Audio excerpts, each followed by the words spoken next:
হিন্দু ঘরের ছেলে, ছেলেটা বলে ইমাম সাহেব আমাকে কোরআন পড়া শিখিয়ে দেন। বলে এক কাজ কর বাবা, রাতের বেলা একটু গোসল করে নিবি, ইশার নামাজ পড়ে পড়ে আসবি, পাশে বসিয়ে গোপন ভাবে শেখাবো, কেউ অত জানতে পারবে না। রাত হয়ে যায়, ছেলেটা গোসল করে নেয় আর পা পা করে মসজিদের মক্তবে হাজির হয়। ইমাম সাহেবের কাছে বসে আলিফ বেতে শুরু করলো। 1 মাস পরে, 2 মাস পরে, 3 মাসের ভিতরে ছেলেটা কোরআন পড়া শিখে নেয়। শিক্ষিত ছেলে। ওই ছেলের বিরুদ্ধে মামলা হয়ে গেল। এলাকার মানুষেরা পার্টি পঞ্চায়েত হয়ে গেল। সবাই এক বাক্যে বলল এই ছেলে মুসলিম ঘেঁষা, রাতের বেলায় কোরআন পড়ে। না না, ছেলেটাকে এলাকা থেকে তাড়াতে হবে, এই এলাকায় রাখতে দেওয়া যাবে না। ভাইরা আমার, ওই ছেলের বিরুদ্ধে যেমন নালিশ হলো, পঞ্চায়েতে বসে বিচার হলো, এলাকার নেতা মন্ত্রীরা, এলাকার মানুষেরা সকলে হাজির হলো। ছেলেকে প্রশ্ন করলো, বাবা বল, বাবা বল, হিন্দু ঘরে জন্ম নিয়ে কেন কোরআন পড়িস বাবা? কেন এত নবী নবী করিস কেন বাবা?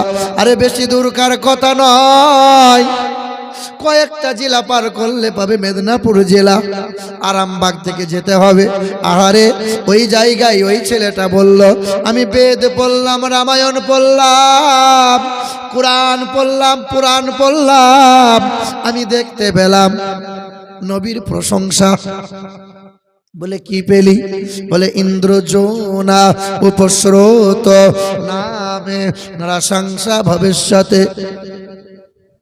বেদে লেখা আছে অষ্টগুণ প্রসঙ্গি পজন্তি প্রজ্ঞা চ প্রক্রম চ বহুভাষিতা চ দানং যথা শক্তি কৃতজ্ঞতা চ দ্বাদশং সকল পক্ষস মাধবে মাসি মাধবম জাতং দট্টা সাতু পুতরাং পিতরৌরুষ্ট মনুষ্য সম্ভালে বিষ্ণু যশাস গিরিগে পা দুর্ববম্মহম। পৃথিবীতে একজনা গুরু আসবেন, তিনি একটা ধর্মের গুরু হবেন না, তিনি হবেন জগৎ গুরু, বিশ্বের মহান নেতা, কল্যাণকর্তা, মানবতার বন্ধু। তিনি আসবেন 12 তারিখে, তিনি আসবেন সোমবারের দিনে, আসবেন রবিউল আউয়াল মাসে, তিনি আসবেন উচ্চ বংশে, মাধব মাসে, দ্বাদশ তিথিতে, উচ্চ গোত্রে। বাবার নাম বিষ্ণু যশা, মায়ের নাম সুমতি। বিষ্ণু যশার আরবি হবে আব্দুল্লাহ, সুমতির আরবি হবে মা আমিনা। ইন্দ্রজোনা উপস্রোত নাম নরসংসা ভবিষ্যতে আম সন্তা সরতি শতপতি। তিনি হবেন সত্যপ্রিয়, তিনি হবেন সত্যবাদী, যিনি আমানতের খেয়ানত কোনোদিন করবেন না, যিনি জবানে কথা দিয়ে কথা খিলাপ করবেন না। তিনি এমন একজন মহান, পৃথিবীর বড় লজ্জাশীল মানুষ তিনি। পৃথিবীর তিনি 1 নম্বর সত্যবাদী মানুষ, তিনি মহামানব, কল্যাণকর্তা। নাম এসেছে নরসংসা আম সন্তা সরতি শতপতি মার মেঘে সুন্দরাম মঙ্গলাম নরসংসা। নরসংসার বাংলা করলে হবে প্রশংসিত, আরবি হবে মোহাম্মদুর রাসূলুল্লাহ। ওই ছেলেটা বলল বেদ পুরাণ পড়লাম, নবীকে খুঁজে পেলাম, আমি ছুটে গিয়ে কোরআন পড়লাম। ওই কোরআন পড়ে জানতে পারলাম কোরআন শরীফের পারা নম্বর 29, সূরার নাম সূরা কালাম, আয়াত নম্বর 3, পৃষ্ঠা নম্বর 3, লাইন নম্বর 14। আবার পড়লাম কোরআন শরীফের পারা নম্বর 17, সূরার নাম সূরা আম্বিয়া, আয়াত নম্বর 110, পৃষ্ঠা নম্বর 10, লাইন নম্বর 6। কোরআন শরীফের পারা নম্বর 28, সূরার নাম সূরা জুমআ, আয়াত নম্বর 2, লাইন নম্বর 6। সন্দেহ হলে ইমাম সাহেবকে জিজ্ঞাসা করতে হয়। আল্লাহর কালাম বলে হুয়াল্লাযী বা'আসা ফিল উম্মিয়িনা রাসূলাম মিনহুম ইয়াতলু আলাইহিম আয়াতিহি ওয়া ইউযাক্কিহিম ওয়া ইউআল্লিমুহুমুল কিতাবা ওয়াল হিকমা। কোরআন বলে ওয়া আরসালনাকা ইল্লা রাহমাতাল লিল আলামিন। নবী মুহাম্মদ সাল্লাল্লাহু আলাইহি ওয়াসাল্লামকে আমি আল্লাহ পাঠাইছি আসমানের জন্য, জমিনের জন্য, কুল কায়নাতের জন্য, সমগ্র জাহানের জন্য, জগৎগুরু, বিশ্বের মানবতার বন্ধু, মানব জাতির মুক্তির দাতা, রাহমাতাল লিল আলামিন জনাবে মুহাম্মদুর রাসূলুল্লাহ। ওই হিন্দু ঘরের ছেলেরা কোরআনটা বুকে নিল, শত মানুষের সামনে পড়ল কালমা লা ইলাহা ইল্লাল্লাহ মুহাম্মাদুর রাসূলুল্লাহ। কোরআন বুকে নিল, কালেমা পড়ে নিল, মাথায় টুপি নিল, সুন্নতি পোশাক পরল। আজ নামাজ পড়ে আর নামাজ কাজা করে না। এ মুসলমানের ছেলেরা, তোমার বাপ মা মুসলমান, তোমার বংশ পরম্পরা মুসলমান, মুসলমানের ছেলে হয়ে বলো কেন কোরআন বুকেতে নিতে পারলে না? কেন নবীর তরিকা গলায় ঝুলাতে পারলে না? ও মুসলিম ছেলে হয়ে যদি আল্লাহর নবীর এত বড় প্রেমিক হয়, কোরআন পড়তে পারে, নামাজ পড়তে পারে, তুমি তো মুসলমান, তোমার তো আগে দরকার। ভাইরা আমার, গোটা বিশ্বের মাটিতে আমরা মুসলমানরা কোনোদিন কখনো বলি নাই হিন্দুদের সঙ্গে চলা যাবে না, হিন্দুদের দোকানে খাওয়া যাবে না, কিন্তু বারবার বলে। কিছুদিন আগে হাওড়া জেলায় এক সভায় এই নেতা বলেছিল, যে অধিকারী ওই নেতা বলেছিল যে মুসলমানদের দোকানে খাবার যেন কিনে খেয়েও না। আর এক নেতা নদিয়া জেলায় বলল কোরআনকে বয়কট করতে হবে। আর এক নেতা বলল মুসলমানদের দাড়ি ধরে ছিঁড়ে দিতে হবে। কেউ কেউ বলছে মুসলমানগুলোকে গাছে ঝুলিয়ে এলো পাতারি খেলাও। আবার কোন কোন নেতা বলে মুসলমানগুলোকে দেশ থেকে তাড়াও।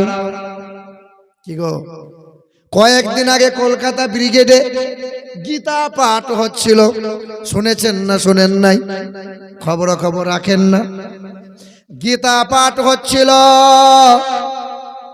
হায়রে, রাজনৈতিক নেতা যারা গীতা পাঠে মশগুল ছিল, তারা 26-এ ভোট আছে বাবা, বলে মুসলমান তুমি বাবরি করো, আরে হিন্দুরা তোমরা গীতা নিয়ে ব্যস্ত হও, হিন্দু মুসলমান ঝামেলা করতে থাকো। এ বাবাজিরা, ভাইরা আমার, ওই গীতা পাঠের ওই তাদের সভা সমাবেশে এক মুসলমান রেগুলার ব্যবসা করে, প্যাটিস তৈরি করে বিক্রি করে, মানুষ কিনে কিনে খায়। জিজ্ঞাসা করলো তোর নাম কি? বলে আমার নাম অমক, আমি মুসলমান। বলে মুসলমান, তাকে কান ধরে ওঠ বস করানো হয়, মারধর করা হয়, তার মালগুলো ফেলে দেওয়া হয়। মুসলমান বলে এই অত্যাচার, অথচ বেলডাঙ্গার মাটিতে বাবরি মসজিদ হয়, সেখানে হিন্দু ঘরের মেয়ে ছেলে চা বিক্রি করে মুসলমানকে খাওয়ায়। হিন্দু ঘরের মেয়েরা ওই সমাবেশে যায়।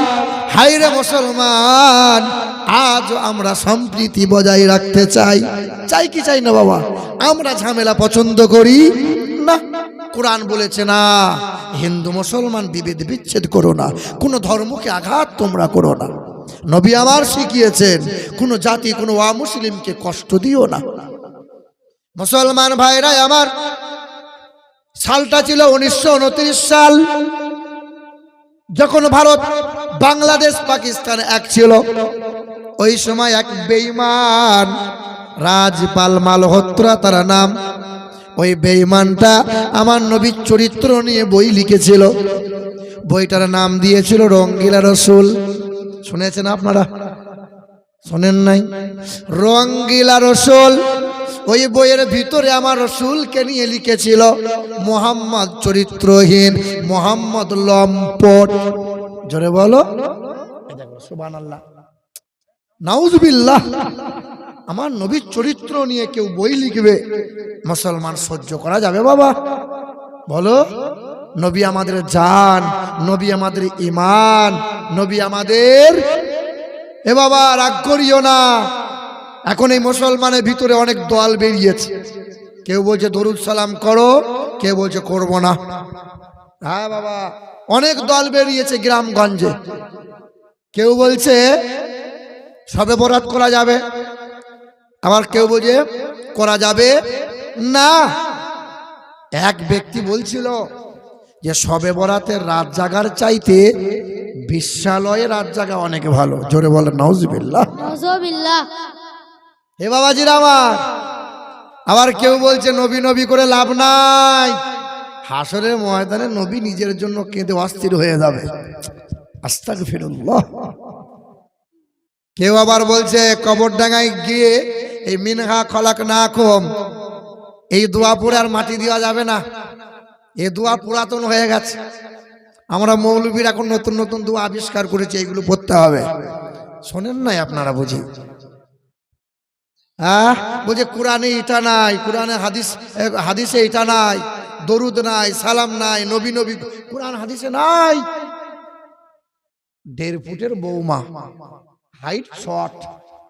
আচ্ছা বাবা, এই শর্ট মানুষগুলো আপনারা কি বলেন? বাউনে বলেন না? আমাদের বর্ধমানের ভাষায় বাউনে বলে।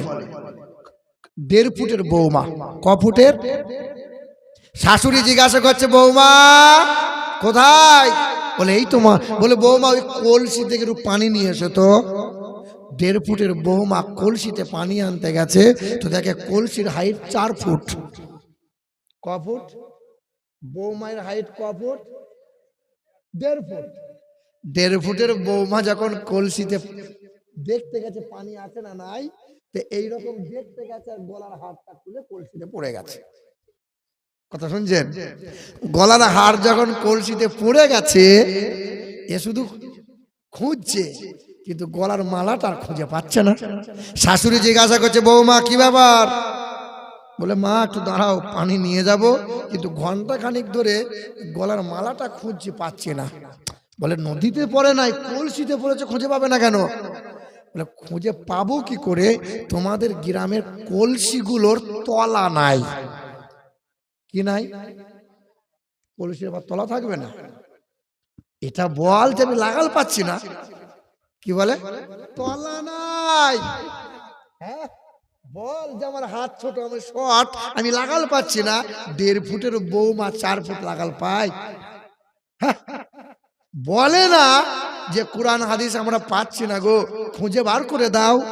বলে নাই, নাই, তলা নাই। আরে বল না যে লাগাল পাচ্ছি না। খ্যাপা কথা খালি বলছে কোরআনে এটা নাই, কোরআনে ওটা নাই।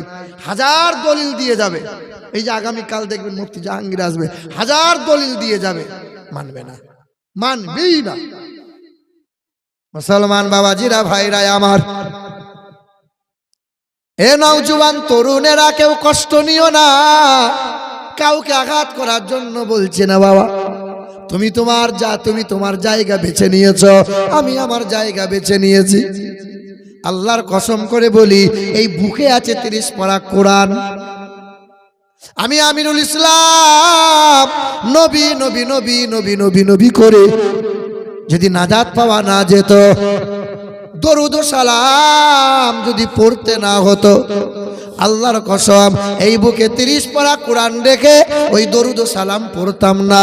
আমাদের জানা আছে ভালোভাবে, দরুদ ও সালাম পড়লে হৃদয় তৃপ্তি হয়, দরুদ ও সালাম পড়লে কলবটা শীতল হয়, দরুদ ও সালাম পড়লে নবীর প্রতি ইশক মোহাব্বত বেড়ে যায়, দরুদ ও সালামের কারণে হাসরের ময়দানে সুপারিশ পাওয়া যায়।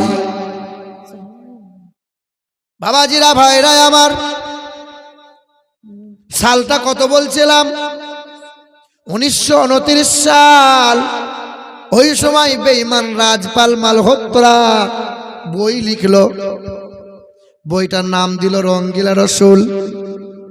ওই সময় কেউ প্রতিবাদ করে না, তবে 20 বছর এক নওজোয়ান যুবক, ছেলেটার বুকে ছিল 30 পারা কোরআন, হাফেজে কোরআন ছিল। নওজোয়ান 20 বছরের ছেলে, গরিব ঘরের ছেলে, ছেলেটার নাম ছিল ইলমুদ্দিন। বাজার গিয়েছিল, বইটা কিনে নিয়ে এলো। রাতের বেলায় চোখের পানি ফেলে বই পড়ে, কান্না শুরু করে দিল। মা বলে খোকা কাঁদিস না রে বাপ। ছেলে বলে মা কেমনে মেনে নেওয়া যায়, আমার রাসূলের চরিত্র নিয়ে কটূক্তি করে। না মা না, আল্লাহর বান্দা কখনো মেনে নিতে পারে না। মা বড় নেককারিনী ছিল। মাটি ভালো হলে গাছ ভালো হয়, গাছ যদি ভালো হয় অটোমেটিক ফলন হবে ভালো, মা যদি ভালো হয় বাচ্চা হবে ভালো। আমারও মা যেমন একজন মা, খাজা বাবার মাও তো একজন মা। আমি যখন ছোট্ট ছিলাম এদের মতো, এই বাচ্চাগুলোর মতো যখন মাদ্রাসায় পড়তাম, 1 মাস 2 মাস পর যখন বাড়ি ফিরে আসতাম, থাকতে চাইতাম, যেতে মন হতো না মাদ্রাসায়। তেমন মার, শিক্ষকদের মারের ভয়। মা শুধু বলতো ছেলেটা আর 2 দিন থাক, বাপ বলতো না ছেলে রাখা যাবে না। মা যখন আমি মাকে সালাম দিয়ে বিদায় নিতাম, মা 2 রাকাত নফল নামাজ পড়ে মাথায় ফুঁক দিত আর আল্লাহর কাছে 2 হাত তুলে মুনাজাত করে বলতো, ওগো দয়ার মালিক আল্লাহ, সন্তানকে তোমার রাগে দিয়েছি গো মালিক আল্লাহ, সন্তানের বুকে 30 পারা কোরআন তুমি ভরে দাও। হাসরের ময়দানে তোমার নবী পাকের ঘোষণা, হাফেজে কোরআন যারা হবে বাপ মা নূরের তাজ মাথায় পাবে, তারা হতাশা হবে না। মাদ্রাসা তালিব ইলম যারা হয় একটু বিচক্ষণ হয়, তারা দুষ্টু টাইপের হয়, হয় কি হয় না? দেখবেন বাপের যে ছেলেটা বদ, বাপ সামলাতে পারছে না, ওই ছেলেটাকে মাদ্রাসায় দেয়, যে মৌলবি তুই ঝামেলা পোয়া। কি গো, ঝামেলা মৌলবি তুই সামলা। যে ছেলে বাপ মায়ের কথা শোনে না, দুষ্টু, ওই ছেলেকে মাদ্রাসায় দেই কেন? কোরআনের শীতল হাওয়া পেয়ে এই ছেলেটা একদিন আল্লাহওয়ালা হবে। ঠিক কিনা বাবা? তবে মাদ্রাসার ছেলেদের বুদ্ধি বেশি হয়। বুদ্ধি যদি বেশি না হলো, 1.5 বছর 2 বছরে গোটা কোরআনের হাফেজ কেমনে হলো? কি গো, একটা কথা মনে পড়ে গেল। এক মুরব্বীর বয়স 60 বছর। কত? 60। এই মুরব্বী কাজ নাই, কর্ম নাই, শুধু মৌলবীদের পিছনে খোঁচা মেরে মেরে বেড়ায়। দেখেন কিছু কিছু মানুষ আছে, সামনে গিয়ে হুজুরকে হাতে চুমা দিয়ে বলে, হুজুর এই এলাকাতে আপনার মতো হুজুর নাই। ওই লোকটাই আবার চায়ের দোকানে বসে বলে, খেজুর হুজুর লয় খেজুর। সমাজে এরকম লোক আছে না নাই? এ বাবা, তো 60 বছরের এক বয়স্ক চাকরি রিটায়ার হয়েছে, চাকরি নাই, সম্মান নাই, বউ আর সহ্য করতে পারে না, মুরব্বী হয়ে গেছে, দেহের গরম নাই। এবার এই লোকটা টুকটুক করে একটা মাদ্রাসায় গেছে, সামনে দাঁড়িয়ে বলছে, আসসালামু আলাইকুম। হাফেজ সাহেব তাকিয়ে দেখছে, এ সালাম তো মানুষের লয়, এ ফেরেশতার সালাম, এত সুর।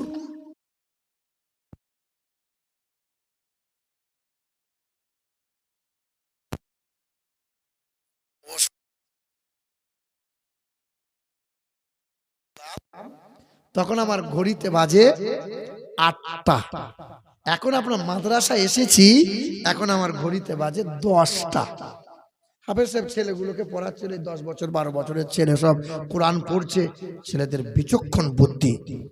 এ বাবা, তা আমার যদি বাড়ি থেকে আসতে মাদ্রাসায় 2 ঘন্টা সময় লাগে, বলো তো হাফেজ সাহেব আমার বয়স কত? তা হাফেজ সাহেব সাদাসিধে মানুষ, বলে আপনার বয়স আপনি জানেন, আপনার বয়স আমি কি করে জানবো? যারা আগে লেখাপড়া করেছেন, ক্লাস 3-তে না 4-এ একটা অঙ্ক আছে, পুত্রের বয়স এত হলে পিতার বয়স কত? আছে না নাই? এ বাবা জিরা ভাই রাম, এই যে অঙ্ক, এ কিন্তু এই হিসেব করে প্রশ্ন করেছে, আমার বাড়ি থেকে আসতে যদি 2 ঘন্টা সময় লাগে, আমার বয়স কত? আমার বয়স কত? তা হাফেজ সাহেব সাদাসিধে লোক, মাদ্রাসার তালিব ইলমটা টুক করে হাত তুলেছে। বলে বাবা তুই কি বলবি? বলে হুজুর এর উত্তরটা আমি দেবো। তো দে। তো মাদ্রাসার তালিব ইলম 10 বছরের ছেলে তখন বলছে, চাচা আপনার বয়স এখন 60 বছর। এই বয়স্ক মুরব্বী লোক চিন্তা করছে, এই বাচ্চা ছেলেটা জানলো কি করে? তালিব ইলম ছেলে, তুই কি করে জানলি বাবা? আমার বয়স এখন 60 বছর। কি করে জানলি? বল না বাবা। তালবিলিমটা বলছে, চাচা কিছু মনে আপনি করিয়েন না। বলে না না, মনে কেন করব, বল বাবা, একবার বল, তুই জানলি কি করে যে আমার বয়স 60 বছর? তখন তালবিলিমটা বলছে, চাচা আমার বাড়িতে আমার একটা বড় ভাই আছে, তার বয়স এখন 30 বছর। কত বছর? কিন্তু আধ পাগলা। কত পাগলা? কত পাগলা? বয়স কত? তা আমি বসে বসে হিসেব করলাম, আমার বড় ভাইয়ের বয়স যদি 30 বছর হয় আর হয় যদি আধ পাগলা, তাহলে ফুল পাগলা হলে বয়সটা কত হবে? কত হবে বাবা? তখন এ চিন্তা করছে সব জায়গায় পাকামো করা যাবে, কিন্তু তালবিলিমদের সাথে চালাকি করা ঠিক হবে না। হে বাবাজিরা, ভাইরা আমার, এরা আজকে বদমাইশ মনে হচ্ছে তো, কালকে দেখবেন কোরআন যখন বুকে তুলে নেবে, কোরআনের শীতল হাওয়া পেবে, একজন আল্লাহওয়ালা হয়ে যাবে। মুসলমান বাবাজিরা, ভাইরা আমার, এ নওজোয়ান তরুণেরা, তোমাদেরকে সজাগ হওয়া লাগবে। আমাদের ছিল এক সোনালী অতীত, নাড়িয়ে দিতাম সব জালিমের ভিত। আমাদের ছিল এক সোনালী অতীত, নাড়িয়ে দিতাম সব জালিমের ভিত। আইন ছিল শুধু ইনসাফের, জুলুম রুখে দিতে হতো না দেরি। আমাদের সে অতীত হারিয়ে গেছে, আমাদের সে অতীত হারিয়ে গেছে। মাজলুম আজ তাই কেঁদে মরে, হারিয়েছি যা তা কি পাবো ফিরে। তুমি না জাগিলে তাকে ফিরাবে কে? ইয়া শাবাব ইস্তাইকে, ইয়া শাবাব ইস্তাইকে, হে যুবক জেগে ওঠো। নারে তাকবীর, নারে তাকবীর, নারে রিসালাত।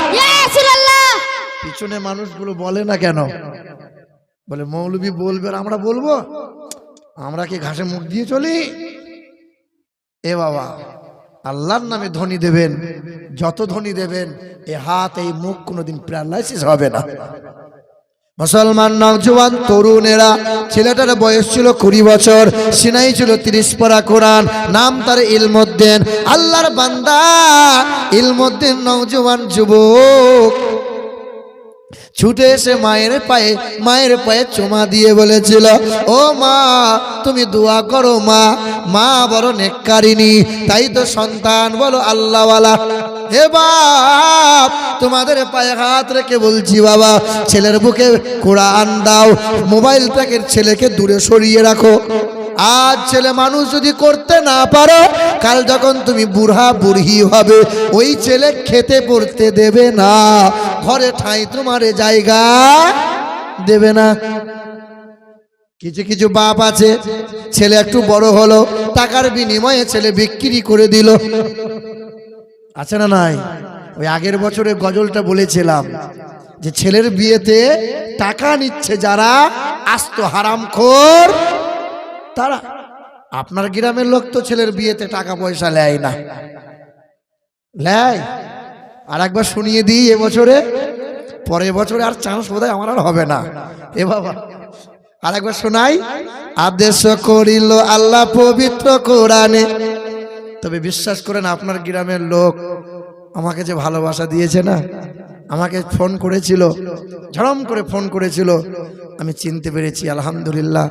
ওরা ফোন করে, কারণ দ্বিতীয়বার যেখানে ডাক দেয় নিশ্চয়ই তারা কিছু ভালোবাসা পেয়েছে, তাহলে সেই ভালোবাসার মূল্যায়ন আমাকেও করা লাগবে। সব আলেম তো পাই না বাবা, সমাজের কিছু কিছু মৌলভী আছে। যেমন গতকালকে ছিলাম, এক মৌলানা উর্দু ভাষী 28-30 টাকা কন্ট্রাক্ট করেছে, তো স্টেজে উঠার আগে বলছে টাকা আমার মিটিয়ে দেওয়া লাগবে, টাকা মিটিয়ে দেওয়া লাগবে। মনে মনে চিন্তা হয়, এরা কসাই না এরা মৌলানা? টাকা মিটিয়ে না দিলে বেটা স্টেজে উঠবে না, বক্তব্য রাখবে না। আমি আমিরুল ইসলাম যখন আমাকে ফোন করলো, আনোয়ার তুমি থাকতে আবার অ্যাডভান্স লাগবে আমার। কেমনে অ্যাডভান্স নেবো আমি? বলো না, অনেক জায়গাতে নিতে হয়, কিছু কিছু জায়গা আছে যারা একটু দুর্ব্যবহার করে মানুষের সঙ্গে, কিন্তু সব জায়গায় কে সবার এক সমতুল্য করলে তো হবে না। হ্যাঁ মুসলমান বাবাজিরা ভাইরা আমার, ওই সমস্ত বক্তাদের নিয়ে বক্তব্য রাখা উচিত না যারা টাকার বিনিময়ে ব্যবসা করে, দাওয়াত দিতে আসে না, টাকাই চেনে তারা, মানুষ চেনে না। রায়গঞ্জের মাটিতে এক গ্রামে ওয়াজ হচ্ছিল, কোন একজন বাংলার বক্তা আজ 4 বছর আগে 18,000 টাকা কন্ট্রাক্ট করেছিল। ভাইরা আমার, গরিব গ্রাম আমি জানি, ছোট্ট মসজিদ আছে, মসজিদটা ভেঙে শহীদ করে নতুন করে করবে তারা। কালেকশন হয়নি, বক্তা বলে আমি কালেকশন করতে পারবো না। 2 ঘন্টা বক্তব্য দিয়ে 18,000 টাকা দেবে, বক্তা চলে যাবে। কমিটির লোক এসে বলল, হুজুর 2,000 টাকা কম হচ্ছে, আমিরুল ইসলামের টাকাটা কদিন পরে দেবো, আমার টাকা বাকি, আমার টাকা ধার। কারণ জানে আমিরুল ইসলাম নরম, অসুবিধা নাই, কিন্তু ও মাল গরম। 2,000 টাকা কম দিয়েছিল, টাকাটা হুজুরের পকেটে গুঁজে দিয়েছে। টাকাটা বার করে কেশিয়ারের মুখে ছুড়ে দিয়ে বলল, 1 টাকা যদি কম হয় হাসরের ময়দানে দেখে নেব। সেদিন আমি মনে মনে ভাবছিলাম, মৌলবীর বাপ তো হাসরের ময়দান কিনে রেখে দিয়েছে, মৌলবী দেখবে। আর এই লোকগুলোর হাসরে ময়দান নাই। আরে এরা যদি মামলা করে দেয়, এই বক্তা ঠাড়ো হয়ে দাঁড়াতে পারবে না। এ বাবাজিরা ভাইরা আমার, তোমার যেমন আল্লাহ, প্রতিটা মানুষের তো আল্লাহ আছে। টাকাটাই সব হলো বাবা, বলো মুসলমান। আমার শিক্ষিত বন্ধুরা, আমার সুধী মানুষেরা, এই ইউটিউবাররা কাল আমার ওয়াজটা কাটিং করে ছেড়ে দেবে, কিছু কিছু মৌলবীরা আমাকে গাল দেবে, তা দিকে অসুবিধা কি আছে? হ্যাঁ মুসলমান ভাইরা আমার, এই মালদহ জেলায় শুনে রেখে দেন, মালদহ জেলায় আপনার স্টেশন থেকে 2 কিলোমিটার দূরে আরাপুর বলে একটা জায়গা আছে। আরাপুরের কাছাকাছি এক গ্রামে ওয়াজ করতে এসেছি। গরমের মৌসুম ছিল। কমিটির লোক বলছে, হুজুর লোকমান শেখের 2 তলার বাড়িতে এসি রুমে বসার ব্যবস্থা করেছি। আমি যখন গেলাম, আমি তো পাতলাপাড়া রোগাপাড়া মানুষ, তাগড়াই তাগড়াই হুজুররা সব হাজির। মুরগির রান, কলজে ভুনা, মাছের মাথা ভাজা। তা আমি দেখছি হাঁড়ি খুলে আমার মাল আর নাই। আরে যাবে সব মাল এরকম ছিঁড়ছে, বুঝলে না, খাচ্ছে। খাওয়ার পর বলছে, রব্বানা লোকমান শেখের 3 ছেলে যেন বাঁশতলায় ফেসে যায় না, ফুরুত করে যেন জান্নাতে চলে যায় আল্লাহ। কারণ মৌলভী সাহেব মানুষ তো, খেতে পেলে একটু দোয়া ভালোই হয়। কি বলছি বলো বাবা? এ বাবাজিরা ভাইরা আমার, বিশ্বাস করো, আমার এই 2 চোখে দেখা, আমি ঘটনা, পুরাতন ঘটনা বলছি না বাবা, বাস্তব কথা বলছি। 2 তলার ওপর থেকে আমি একবার উঁকি মেরে দেখলাম, নিচে তলায় রান্নাশালা আছে, মাটির ঘর, উপরে টিনের চাল দিয়ে ছাউনি করা আছে, মশারি টাঙানো আছে। মশারির ভেতরে ভাবলাম হয়তো গরু ছাগল আছে, কিন্তু না, মানুষ মনে হচ্ছে। ছুটে গিয়ে সালাম দিলাম, জিজ্ঞাসা করলাম, বাপ আপনি কে? বলে, আমার নাম লোকমান শেখ, আমার 3 ছেলে বাপ। এমন একটা সময় গিয়েছিল, দিন মাথার ঘাম পায়ে পেলে রক্ত পানি করে পরের বাড়িতে কাজ করে রাত দিন মেহনত করেছিলাম, নিজে না খেয়েছিলাম। ছেলেদেরকে কোনোদিন অনাহারে রাখি নাই, কষ্ট করে ছেলে মানুষ করলাম। 3 ছেলে বড় হলো, রাজমিস্ত্রি কন্ট্রাক্টরে কাজ করে, রোজগার করে 2 তলা বিল্ডিং করলো, 6টা রুম করেছে। 3 ছেলের বিয়ে দিলাম, 2টা করে ভাগ করে নিল। আমাদের বুড়ো বুড়ি, আমার বাপ মা, আমরা তখন আমার 3 ছেলে হাতটা ধরে বলল, বুড়ো বয়সে এই মার্বেলওয়ালা ঘরে শুলে ঠান্ডা লেগে যাবে, কদিন আর বাঁচবে, রান্নাশালায় চালাও। আজকে গ্রামে জলসা হচ্ছে বাবা, প্রতিটা ঘরে কত সুন্দর খাবারের আয়োজন, কত মানুষ খাবার খায়, কত আলেম মৌলানারা খাবার খাচ্ছে। আমার 3 ছেলেকে জান্নাতে পাঠাচ্ছে, আর আমরা বুড়ো বুড়ি বসে বসে চাল ভাজা খাচ্ছি। বলো বলো, জান্নাত পড়ে আছে না? কুকুর, বিড়াল, গরু ছাগল ছোটবেলায় মায়ের পিছনে পিছনে ঘোরে, স্তনে দুধ পান করে। যেই গরু ছাগল একটু বড় হয়ে যায়, বাপ মাকে খেতে দেয়, বাপ মাকে চিনতে পারে। আরে তোমার গ্রামের জানোয়ার হলো তারা, বাপ মাকে খেতে দেয় না যারা। অথচ পীর সাহেবের পা দাবাচ্ছে, পীর সাহেবের পায়ে চুমা, হাতে চুমা খাচ্ছে। বাপ মায়ের পায়ে চুমা খাও। মুসলমান বাবাজিরা, ভাইরা আমার, নওজোয়ান তরুণেরা, 20 বছরের নওজোয়ান যুবক ছেলেটা মায়ের পায়ে চুমা দিয়ে বলেছিল, মা তুমি দোয়া করো। মা যদি দোয়া করে, হক্কানি আল্লাহর ওলি হয়, আলেম হয়, হাফেজে কোরআন হয়। মা বাবার দোয়ার বরকতে তুমি ডাক্তার হয়েছ, তুমি মাস্টার হয়েছ, উন্নতি করতে পেরেছ, চাষ আবাদে তোমার বরকত হলো। মা বাবাকে কষ্ট দিয়েছ যারা, মাই চ্যালেঞ্জ 100% শিওর পৃথিবীর জমিনে ধ্বংস হবে তারা, পৃথিবীতেই হবে। 20 বছরের ছেলে বলল, মা তুমি দোয়া করো, ওই বেঈমানের সামনে আমি একাই যাব। বড় একটা ছুরি নিল, কোমরে কাপড়ের ভাঁজে লুকিয়ে নিল। মুসলমান, আমরা মা বাপকে ভালোবাসি কি বাসি না বলেন? বাসেন না? যাদের বাপ মা মরে গেছে একটু হাত তুলে দেখাবেন। যাদের বাপ মা নাই একটু হাত তুলেন না। মুসলমান বাবাজিরা, ভাইরা আমার, এ আমার মা বোনেরা, এ আমার নওজোয়ান তরুণেরা, 20 বছরের নওজোয়ান যুবক ছেলে মায়ের কাছে দোয়া নিয়ে পা পা করে দৌড়ে গেল। বেঈমান রাজপাল, রাজপালের দরজার সামনে হাজির হলো। বলে, রাজপাল, আমার নবীর চরিত্র নিয়ে তুমি বই কেন লিখলে বলো? আমার নবীর চরিত্র নিয়ে কেন কটূক্তি করলে বলো? ওই সময় রাজপাল মালহোত্রা বলল, তোমার নবীর জন্য লিখেছি, তুমি কি করবে বলো? কোনো মুসলমান তো কেউ প্রতিবাদ করে না। তুমি 20 বছরের ছেলে, তোমার আবার এমন জ্বলন কেন ধরলো বাবা? বেশ করেছি, লিখেছি।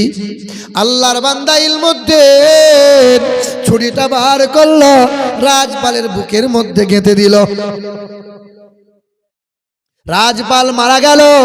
নওজোয়ান যুবকটাকে গ্রেফতার করে নিল, জেলে বন্দি করে দিল। আল্লাহর বান্দা ইলমুদ্দিনের বিরুদ্ধে ফাঁসির অর্ডার হয়ে গেল। যেমন ফাঁসির অর্ডার হয়ে গেল আল্লাহর বান্দা ইলমুদ্দিনের, ওই যে 1929 সাল অক্টোবর মাসের 31 তারিখে দুপুর জোহর নামাজ বাদ ফাঁসি হবে। ফাঁসির অর্ডার যেমন দিয়েছিল, ফাঁসি হবে, তো ফাঁসির মঞ্চে দাঁড়িয়েছে। ফাঁসির মঞ্চে যেমন দাঁড়াইল, জিজ্ঞাসা করলো, নওজোয়ান, শেষ তামান্না তোমার কি বলো? বলে, আমার শেষ ইচ্ছা হলো, আমার বুকে আছে 30 পারা কোরআন, আমি একবার কোরআনটাকে চুমা দিতে চাই। কারণ কোরআন পড়লে স্বভাব, কোরআন ছুঁইলে স্বভাব, কোরআন দেখলে স্বভাব, কোরআনে হাত বোলালে স্বভাব, কোরআন পড়লে যেমন স্বভাব, কোরআন শুনলে তেমন স্বভাব, কোরআনে চুমা দিলে তেমন স্বভাব। আল্লাহর বান্দা কোরআনে চুমা দিল, ফাঁসির মঞ্চে দাঁড়িয়ে গেল, কালো কাপড়টা পরিয়ে দিল, গলায় দড়িতে ফাঁস দিল, জাল্লাদের হাতে সময় হয়ে গেল, দড়িতে টান দিয়ে দিল। আল্লাহর বান্দা ইলমুদ্দিনের চেহারাটা ঝুলে গেল, লাশ হয়ে বাড়ি চলে গেল। লাশ যখন বাড়ি নিয়ে যাওয়া হয়, গোসল দেওয়া হয়, ওই নওজোয়ান যুবকটার গোসল দেওয়া হয়, সুগন্ধ লাগানো হয়, কর্পূর লাগানো হয়, কাফন পরানো হয়। লাখ লাখ মুসলমানেরা জানাজায় হাজির হয়ে গেল। সবার চোখ দিয়ে বেয়ে বেয়ে চোখের পানি পড়তে লাগলো। হায়, আমাদের মুসলমানদের ইমান বাঁচিয়ে দিয়ে গেল, আমাদের মুসলমানদের ইমান বাঁচিয়ে দিয়ে কবরবাসী হয়ে গেল। সবাই কবর দেয়, কবরের পাশে গিয়ে সবাই চোখের পানি ফেলে দোয়া করে, আল্লাহ এই নওজোয়ানটা ইসলামের জন্য জীবন দিল, আল্লাহ কবরটা জান্নাতের বাগান বানিয়ে দাও, আল্লাহ কবরে জান্নাতি হাওয়া, জান্নাতি মেওয়া তুমি দান করে দাও। ছেলেটার কবর হয়ে গেল, 1 মাস কেটে গেল, 2 মাস কেটে গেল, 3 মাস পার হয়ে গেল। আল্লাহ, আল্লাহর কসম করি, বিল্লাহি আল্লাহর কসম করি, 3 বার বলি বাপ, আল্লাহর কসম, ইতিহাস সাক্ষ্য দেয়, প্রশাসন হাজির হলো, 5 জনকে কবরে নামিয়ে দিল। বলে, কবরে মাটি সরা, লাশ ওঠানো হবে, লাশ তদন্ত করা হবে। এ নওজোয়ান যুবক, তোমাদেরই মতো যুবক ছেলে 20 বছরের ছেলেটা কবরবাসী হয়ে আছে। 5 জন কবরে মাটি সরাতে লাগলো। লাশ ওঠানো হবে। লাশ যখন ওঠানো হয়, আল্লাহর বান্দা ইলমুদ্দিনের কাফনে কাফনে ময়লা হয় নাই, চেহারার চামড়াগুলো ফেটে যায় নাই, লোম চুলগুলো পড়ে যায় নাই। আল্লাহর বান্দা ইলমুদ্দিনের লাশ ওঠানো হলো। সবাই কবরের মাটি পকেটে নিয়ে ভরে। জিজ্ঞাসা করা হলো, সবাই একে একে কবরের মাটি কেন নাও? ইতিহাস সাক্ষ্য দেয় এই নওজোয়ান এমনই ছিল, নবীর প্রেমিক, এমনই আল্লাহর বড় পেয়ারা বান্দা ছিল। তাই তো আল্লাহ পাক জান্নাতের খুশবু এমন দান করেছিল, চেহারাতে সুগন্ধময় করেছিল। তার জান্নাতের খুশবুতে কবরের মাটি পর্যন্ত খুশবুদার হয়ে গেল। কবরের মাটি পর্যন্ত খুশবুদার হয়েছিল। কবরের মাটি মুসলমান পকেটে ভরছিল, এত সুগন্ধময়, যে সুগন্ধ দুনিয়ার বাজারে পাওয়া যায় না। এ যুবক, তুমি মুসলিম, তুমি মহাবীর, আতঙ্ক তুমি বাতিলের, বাঘের মতো গর্জে ওঠো, কোমর ভেঙে দাও জালিমের। তুমি মুসলিম, তুমি মহাবীর, আতঙ্ক তুমি বাতিলের, বাঘের মতো গর্জে ওঠো, কোমর ভেঙে দাও জালিমের। নতুন করে এঁকেছে ওরা নীল নকশা ষড়যন্ত্রের, দিবানিশি বিভোর ওরা বিজয় থামাতে দিনের। ওরা জানে না আমাদের ইতিহাস, আমরা সৈনিক রসুলের। তুমি মুসলিম, তুমি মহাবীর, আতঙ্ক তুমি বাতিলের। আল্লাহ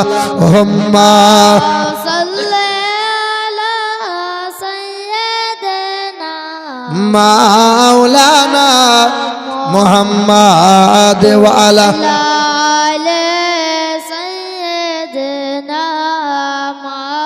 মাওলানা মুহাম্মাদ। এ মুসলমান বাবাজিরা, ভাইরা আমার, কষ্ট নিয়েন না।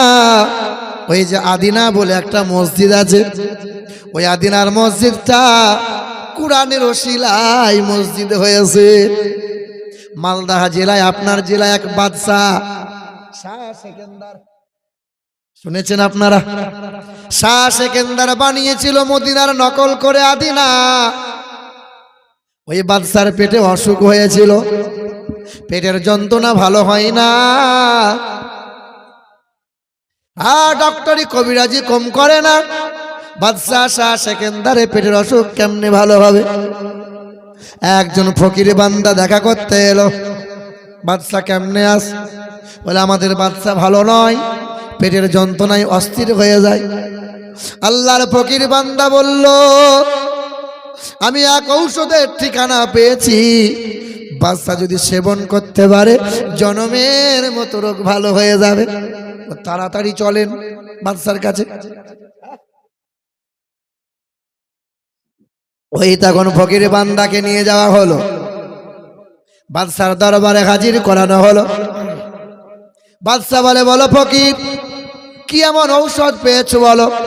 বলে, আমি রাতের বেলায় স্বপ্ন দেখেছি, কোন একজন নুরানি চেহারা নিয়ে আমাকে এসে বলতেছিল, আমাকে এসে শোনাইতেছিল, যা বলে আই সেকেন্দারকে। তাই আমি দৌড়ে এলাম, স্বপ্ন যোগে দেখলাম কোনো একজন সন্তানকে, অবিবাহিত নওজোয়ান যুবককে যদি জবাই করে কলিজা বার করে ওই কলিজা সেদ্ধ করে এ বাদশা শাহ সেকেন্দার যদি পানিটা পান করতে পারেন জনমের মতো রোগ ভালো হয়ে যাবে। কিন্তু শর্ত হলো ওই ছেলেটা হতে হবে হাফেজে কোরআন। ওই ছেলেটা হতে হবে হাফেজ। ইতিহাস বলছি। আল্লাহর ফকির বান্দা সেকেন্দারকে যেমন শোনাইলো, বাদশার সেকেন্দারের মাথায় হাত পড়ে গেল। কোন মা দেবে তার ছেলেকে? কোন মা কোন সন্তানকে দেবে যে ছেলেকে জবাই করে কলিজা বার করব?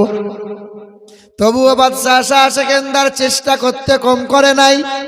যাও চলে যাও, মালদা জেলা ঘেঁটে নাও, দিনাজপুর যাও, কোচবিহার জলপাইগুড়ি যাও, মুর্শিদাবাদ বর্ধমানের দিকে যাও। প্রজারা চতুর্দিকে খোঁজাখুঁজি লাগলো, কোনো মা সন্তান দেয় না। কয়েক মাস কেটে গেল, ওপার বাংলা গেল, বাংলাদেশের পাবনা বলে একটা জেলা আছে। এই কথা বলিস না বাবা, পাবনা বলে একটা জেলা আছে। ওই পাবনা জেলায় এক এতিম বাচ্চা, 19 বছর বয়স, নওজোয়ান ছেলে। ছেলেটা হাফেজে কোরআন, বাবা নাই, চাচার কাছে লালিত পালিত হয়। গোপনে গোপনে চাচা খবর পেয়ে টাকার বিনিময়ে ছেলেটাকে বিক্রি করে দেয়। ছেলেও জানে না, মা জানে না যে আমি বিক্রি হয়ে গেছি। চাচা বলে, খোকা ভারতে পাঠাইও, তোমাকে লেখাপড়া করতে হবে। মা দোয়া করে আমার ছেলে যেন বড় আলেম হয়, আমার ছেলে যেন অনেক উন্নত করে, আল্লাহকে যেন রাজি খুশি করে নিতে পারে। মা দোয়া করে চোখের পানি ফেলে ছেলেকে বিদায় দেয়। 2 জন প্রজা ওই এতিম বাচ্চা হাফেজে কোরআনকে নিয়ে মালদায় হাজির হয়ে গেল। শাহ সেকেন্দারের কাছে দাঁড় করাইল। ও বাচ্চা শাহ সেকেন্দার, এই নিয়ে এসছি দেখেন হাফেজে কোরআন, এতিম ছেলে, বড় নুরানি ফুটফুটে সন্তান। বলে ঘরে বন্দি রাখো। ঘরে বন্দি করে দিল। বলে যা চাইবে তারে তাই দাওয়াত। কাল তারে গোসল করিয়ে সকালবেলায় বেলা 10টার সময় জবাই করা হবে। শাহ সেকেন্দার ছেলেকে জবাই করবে, কিন্তু ছেলে জানে না আমার জবাই। মহিলা খাবার নিয়ে এসে বলেছে, বাবা জনমের মতো খেয়ে নে, কাল থেকে আর খেতে পাবি না। কারণ জানিস না বাবা, কালতে জবাই করবে তোরে। ওই বাদশা শাহ সেকেন্দারের দরবারে জবাই হবে। আল্লাহর বান্দা 19 বছরের ছেলে, চোখের পানি দরদর করে গড়িয়ে গেল। কোরআন তেলাওয়াত শুরু করে দিল। মালিকের দরবারে দোয়া করতে লাগলো, ও দয়ার মালিক আল্লাহ, মরণের ভয় পাই না, একদিন তো মরা লাগবে। ছোট বলো, বুড়া বলো, যুবক বলো, নওজোয়ান বলো, আল্লাহ তোমার ডাকে সারা দেওয়া লাগবে। ফাইদা যা আজালুহুম লা ইস্তাখিরুনা সাআতাও ওয়া লা ইস্তাকদিমুন। ছোট বলো, কালো বলো, ফর্সা বলো, গরিব বলো, ধনী বলো, আমি আল্লাহর ডাকে সারা দেওয়াই লাগবে। কখন কোন সময় ডাকবো আমি আল্লাহ জানাবো না। হঠাৎ করে মালাকুল মাউত ফেরেশতা হাজির হবে, ওই সময় বাহানায় কোনো কাজ করবে। এই তো কয়েকদিন আগে কলকাতা খিদিরপুরে বাসের ড্রাইভার বসে আছে বাবা, গোটা বাস প্যাসেঞ্জার ভরে গেছে, টাইম হয়ে গেছে। কন্ট্রাক্টর বারবার বাড়ি দেয়, বাস ছাড়ে না। ছুটে গিয়ে যখন গায়ে হাত দেয়, ড্রাইভার তখন ঘুমিয়ে গেছে। এ ঘুম সেই ঘুম নয়, এটা হলো জনমের ঘুম, মানে ইন্তেকাল হয়ে গেছে। এই বীরভূম রামপুরহাটের সন্নিকটে এক জায়গায় রেশন দিচ্ছিল। রেশন লম্বা লাইন আছে, কেউ আটা নেবে, কেউ চাল নেবে। আহারে লম্বা লাইন, রেশনওয়ালা দোকানদার রেশন দিচ্ছিল। হঠাৎ করে রেশনওয়ালা ঘুমিয়ে গেল। 3 দিন আগে বাংলাদেশের এক বক্তা ওয়াজ করছিল, ওয়াজ করতে করতে ঝিমিয়ে গেল। আহারে আল্লাহর বান্দা আলেম, হাজার মানুষের জনতার সামনে ইন্তেকাল। আমি যে কথা বলছি এখন ইন্তেকাল হবে না বলতে পারবো বাবা? কার কখন মরণ হবে? যুবকরা বলে বুড়োরা তো আগে মরবে। কারা আগে মরবে গো? হ্যাঁ, যুবকরা। কার কখন মরণ হবে কেউ বলতে পারবো আমরা? মায়ের কোলে মা বসে আছে, বাচ্চা নাই। দাদু বসে আছে, পুতা নাই। আজকে মরলে কালকে 2 দিন, পরের দিন কেউ কাঁদবে না। যাদের জন্য করলা কামাই, মরলে তারা চিনবে না। আজকে মরলে কালকে 2 দিন, পরের দিন কেউ কাঁদবে না। যাদের জন্য করলা কামাই মরলে তারা চিনবে না। কেউ চিনবে? আপনি হয়তো ভাবছেন যে আমি যখন মারা যাব আমার ছেলে রাত দিন কাঁদবে, খাবে না। আপনি হয়তো ভাবছেন আপনার বউ 6 মাস চোখের পানি ফেলবে, ঘুমাবে না। আপনি মরবেন, আপনার বিবি কাঁদবে, পাড়ার মেয়েরা এসে বলবে, হ্যাঁ খালা তুমি খাওনি, না খেলে কি কাঁদতে পারবে, খাও। লাশ পড়ে আছে, আপনার বিবি হাম হাম করে চালাবে। কি গো, আপনি মারা যাবেন, গ্রামের লোক সবাই খাবে, সূর্য উঠবে, আকাশে চাঁদ উঠবে, গ্রামের লোক হাসবে, চাষ আবাদ সবাই করবে, হাট বাজারও চলবে, বাপ তুমি শুধু থাকবে। মারা যাবে 6 মাস পরে ওই ছেলে কবর ডাঙা ভুলে যাবে, বাপের বাড়ি কোন জায়গায় শুইয়ে রেখেছি বাপের কবর মনে রাখবে না। বিবিও হাসবে, বিবিও খাবে, বিবিও চিন্তা ভাবনা অন্যরকম করবে, তোমাকে নিয়ে কেউ ফিকির করবে। শুধু বলছে বাবা কদিনের দুনিয়া, তা ছেলে ছেলে করছো বাবা, কদিনের দুনিয়া তো। আজকে মরলে কালকে 2 দিন, পরের দিন কেউ কাঁদবে না। যাদের জন্য করলা কামাই মরলে তারা চিনবে না। আধার ঘরে থাকবা পরে, আধার ঘরে থাকবা পরে, ছাইরা তুমি সব, কেউ রবে না সঙ্গে তোমার, থাকবে সেদিন রব। মিছে মায়ার এই দুনিয়া, মিছে মায়ার এই দুনিয়া, ক্ষণিকের এই ঠিকানা। ধনী গরিব নাই ভেদাভেদ, মাটির হবে বিছানা।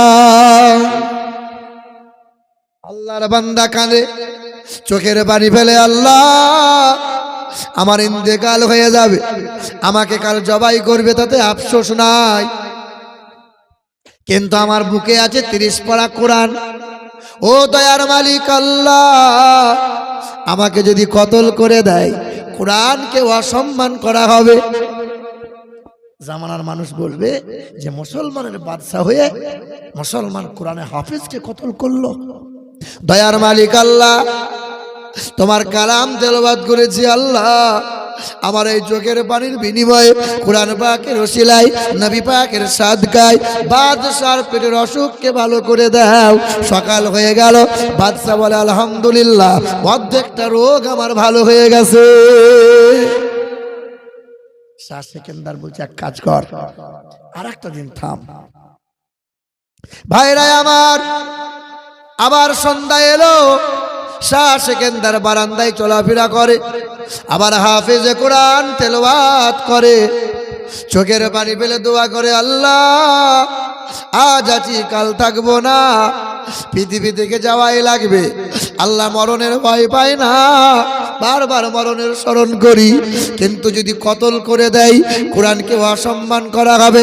ও দয়ার মালিক আল্লাহ, কোরআনকে হিফাজত করনেওয়ালা হলে তুমি আল্লাহ, আল্লাহ তুমি ক্ষমা করে দাও, বাদশার পেটের অসুখ ভালো করে দাও।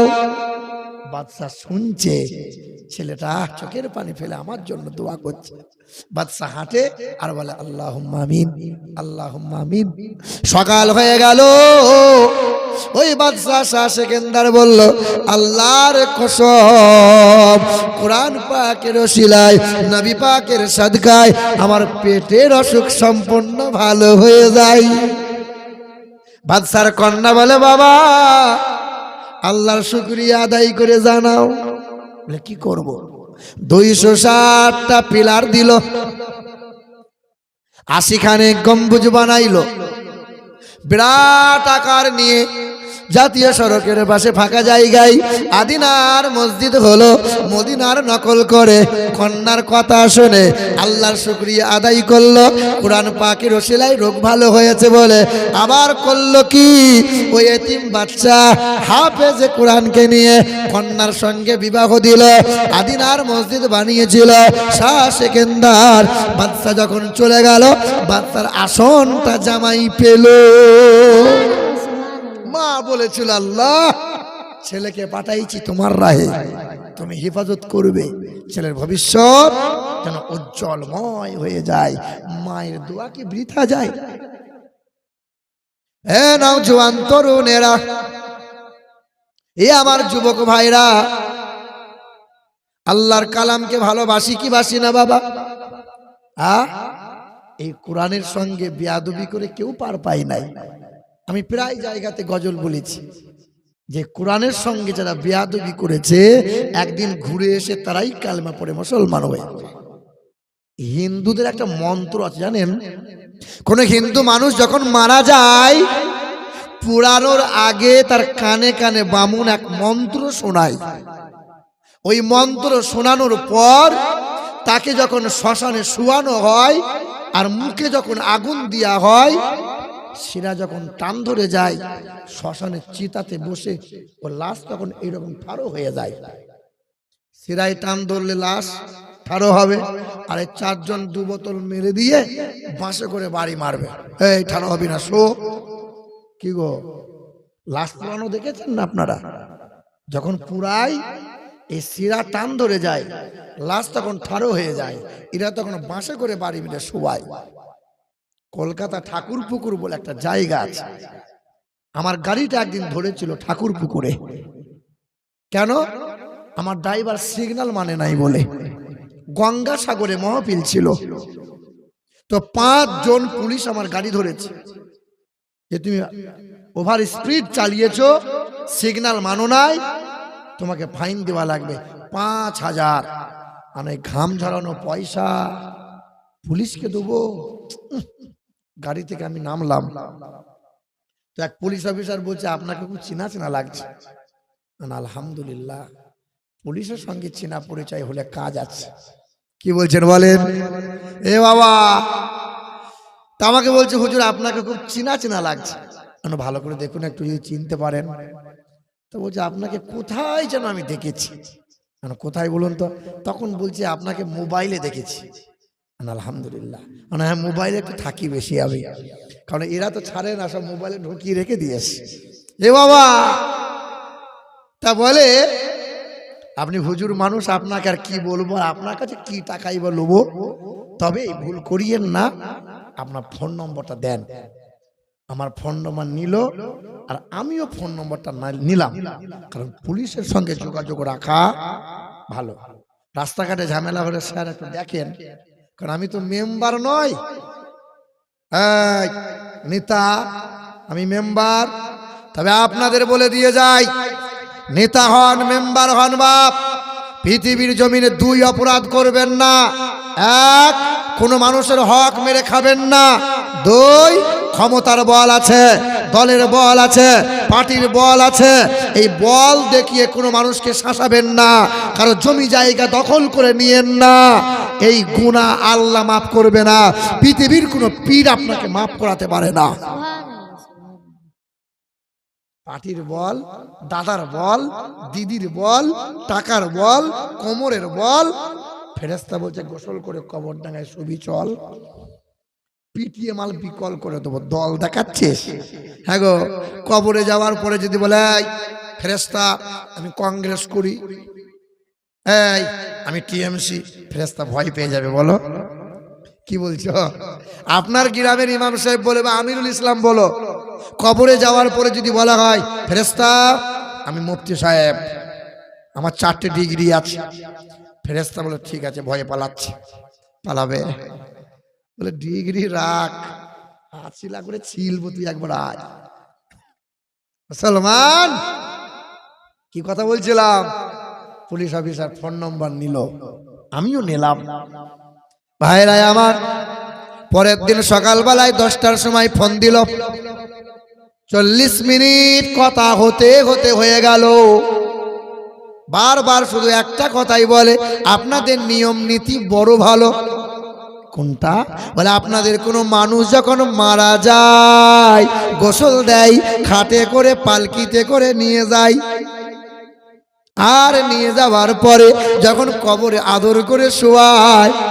আমাদের ধর্মের নীতি বড় খারাপ, যত সুন্দর চেহারা হোক না কেন, মানুষ মারা গেলে কেউ দয়া মায়া দেখায় না, মুখে আগুন আগে দেয়, পুড়িয়ে ছারখার করে দেয়। জানেন হুজুর, আমার একটা 12 বছরের ছেলে মারা গেছে, জ্বর হয়েছিল, ছেলেটা এত সুন্দর ফুটফুটে, আমি বলেছিলাম আমার ছেলেটাকে পড়িয়ে দিও না। তা বলেছিল হিন্দুদের নিয়ম নীতি মানতে হবে, সমাজে থাকতে গেলে জোর করে আমার ছেলেকে উপর করে শুইয়ে কাপড় খুলে দিয়ে কাঠ চাপিয়ে আমার ছেলেকে পুড়িয়ে দিল। তবে আমি ব্রাহ্মণকে জিজ্ঞাসা করলাম, ব্রাহ্মণ মশাই, আপনি যে আমার ছেলের কানে কানে একটা মন্ত্র বললেন, বলে এই মন্ত্রটার নাম হলো অনকহি মন্ত্র। কি মন্ত্র? অনকহি। লেখা আছে উত্তরনারায়ণ বেদ অনকহি পঞ্চম পরিচ্ছেদে মোটা করে, হতার মিন্দ্র মহাশরীন্দ্রাম মাংমাদাবতীতা দিবাদাকরন্তে প্রকৃতিরিতা লা ইলহা হরতি পাপম ইল্লু ইলহা পরমপদম জন্ম বৈকুণ্ঠা পরবাপা ইনতীতা জপি নামে মুহাম্মাদান। বলে এই মন্ত্রটা মানুষের কানে কানে শোনানো হয়, এটা মৃত্যু লোকের কানে শোনানো হয়। ওই দিন বললাম এই মন্ত্রের অনুবাদ কি? বলে অনকহি মন্ত্রে লেখা আছে মাংমাদাবতীতা দিবাদাকরন্তে লা ইলহা হরতি পাপম ইল্লু ইলহা পরমপদম জন্ম বৈকুণ্ঠা পরবাপা ইনতীত জপি নামে মুহাম্মাদান। তোমরা যদি উচ্চ পদবি লাভ করতে চাও তো আল্লাহর নাম জপ করো, আর তোমরা যদি নরক থেকে বেঁচে স্বর্গ লাভ করিতে চাও তো নবী মুহাম্মদ সাল্লাল্লাহু আলাইহি ওয়াসাল্লামের জপ মালা জপতে থাকো। আমি সেদিন প্রশ্ন করেছিলাম, তো এত সুন্দর মন্ত্র মুহাম্মদের নামের গুণগান মরা লোককে কেন শোনানো হবে? বেঁচে থাকা মানুষকে শোনাও, তোর কত মানুষ হিদায়াত প্রাপ্ত হবে। এ নওজোয়ান তরুণেরা, ওই হিন্দু মানুষ আমাকে নিমন্ত্রণ করলো, পুলিশ অফিসার, যে আমার ঘরে একবার আসেন, দুমুঠো খাবার খাবেন, তারপরে এইদিকে জলসায় যাবেন। মনে মনে চিন্তা করলাম হিন্দু লোক নিমন্ত্রণ করেছে, খাওয়া যাবে বাবা? কি বলছেন, খাওয়া যাবে? যাবে খাওয়া? এই খাওয়া যাবে? বলছে যাবে না। আর ঘোষের দোকানে মিষ্টি খাচ্ছ, তার বেলায় তো অসুবিধা না। হিন্দুর দোকানে করে চা খাচ্ছ বাবা, কেন খাওয়া যাবে না? ডাল ভাত খাবেন, হালাল যদি খাবার দেয় অসুবিধা কি আছে বাবা? কিন্তু হিন্দুদের প্রসাদ খাওয়া, কত বছরে বলেছিলাম প্রসাদের কথা মনে নেই, বান্দা তো ভোলা বান্দা। প্রসাদ খাওয়া কেন যাবে না বলেন? কেন যাবে না? কি এমন দেওয়া থাকে যে প্রসাদ খাওয়া যাবে না? কি দেওয়া থাকে? হ্যাঁ, কি দেওয়া থাকে? এ দেখো পেশাব। তাহলে এক বালতি, আমার সামনে কথা বলতে গেলে ভেবে চিন্তে বলতে হবে বাবু। এ বাবা, এক বালতি যদি ফল থাকে, বাপ শোন, এক বালতি ফল কেটেছে, ওরা প্রসাদ বানাবে, দু ফোঁটা গরুর পেশাব এরকম ছিটিয়ে দিয়েছে। তাহলে এই দু ফোঁটা পেশাব যদি ওপরে ছিটানো হয়, তলা দিকে কি যাবে? তলা দিকে যদি না যায় তাহলে তলাকার মাল খাওয়া যাবে তো? ওটা কথা লয় রে বাপ। ইয়া দেবী সর্বভূতে শান্তি রূপে আং নমস্তুতেস্যৈ নমো নমোহা। দেব দেবীর নামে উৎসর্গ হয় তাহা, অমাউহিল্লা বিহি লিগাইরিল্লাহ, মুসলমানদের জন্য হারাম। কিন্তু আপনি করলেন কি? ওই আব্দুর রহিম পোল্ট্রির দোকান করেছে, আব্দুর রহিম পেশাব করে পানি নেয় না, দে ছুরিটা আমাকে দে। আপনি তো জানেন না ছুরি কাল ধার দিয়ে নিয়ে আসছে, একদম চকচক করছে, পাকামো করে ছুরিটা নিয়ে পোল্ট্রির মুরগিতে বিসমিল্লাহি আল্লাহু আকবার যেই চালিয়েছেন, দেখেন মাথা বাঁ হাত, সর্বনাশ। হয় কি হয় না বাবা? হয় কি হয় না? তা আপনি করলেন কি? এই মাথা কাটা মুরগিটা নিয়ে বাড়ি চলে গেলেন। তখন জরিনার মা বলছে, হ্যাঁ গো, এই মাথা কাটা মুরগি জামাইকে খাওয়াবে? বলে খেপি, কেউ দেখতে পাইনি, টাকা দিয়ে কিনেছি, ফেলে দেবো। রান্না হলো, জামাইও খেলে, তুমিও খেলে। প্রশ্ন হলো, এই মাথা কাটা মুরগি খাওয়া যাবে বাবা? খাওয়া যাবে? খাওয়া যাবে? দেখেন হুজুর, খাওয়া যাবে রে বাপ। কেন? বিসমিল্লাহি আল্লাহু আকবার বলে আপনি হালাল করেছেন, ওটা হারাম হবে। কিন্তু কুত্তাকে ধরে নিয়ে এসছেন, একটা জাপানি কুত্তা, পশ্চিম দিকে মুখ করে শুইয়েছেন, দিয়ে 12 বার বলেছেন বিসমিল্লাহি আল্লাহু আকবার, বিসমিল্লাহি আল্লাহু আকবার। হালাল হবে বাপ? ও মালটাই তো হারাম। কথা বুঝলেন না? মুসলমান ভাইরা আমার, একটু শেখেন বাপ, একটু শেখেন। মাসলা মাসাইলের কথা সূক্ষ্ম করে বলে দিয়ে গেলাম। এ নওজোয়ান তরুণেরা, আপনারা বড় ভালোবাসা দিয়েছেন, তাই 3য় বছরে ছুটে এসেছে। নওজোয়ান যুবকেরা, হিন্দু ঘরের মানুষটা আমাকে নিমন্ত্রণ না করে ডাক দিল, তার বাড়িতে গেলাম, ডাল ভাত খাবার খেলাম, ব্যাগে করে কোরআন নিয়ে গিয়েছিলাম, বাংলা ভাষার অনুবাদ করা কোরআন ছিল। ওই কোরআন বললাম, আপনি হিন্দু মানুষ, তবে আপনি আবেগে ইসলাম রিসার্চ করিয়েন না, একটু কোরআনটা পড়েন। ওই মানুষটা গোসল করে কোরআন পড়ে, 92 দিন কোরআন পড়েছিল। ওই মানুষটা আমাকে বলেছিল, হুজুর আমি কোরআন পড়ে জানতে পারলাম এক আল্লাহর মতো আল্লাহ নাই, নবীর মতো এমন নবী আর কেউ পাবে না, কোরআনের মতো এমন কোরআন আর হবে না, জমজমের মতো পানি পৃথিবীর মানুষ দ্বিতীয় পাবে না। তাই আমাকে দেরি করাইয়েন না, কদিন বাঁচবো আর, আমাকে কালেমা পড়িয়ে মুসলমান বানিয়ে দেন। কালেমা পড়ে নিল, মাথায় টুপি নিল, এখন তাহাজ্জুদের নামাজ পড়ে। আমি জিজ্ঞাসা করি, ভাই কেমনে আছেন?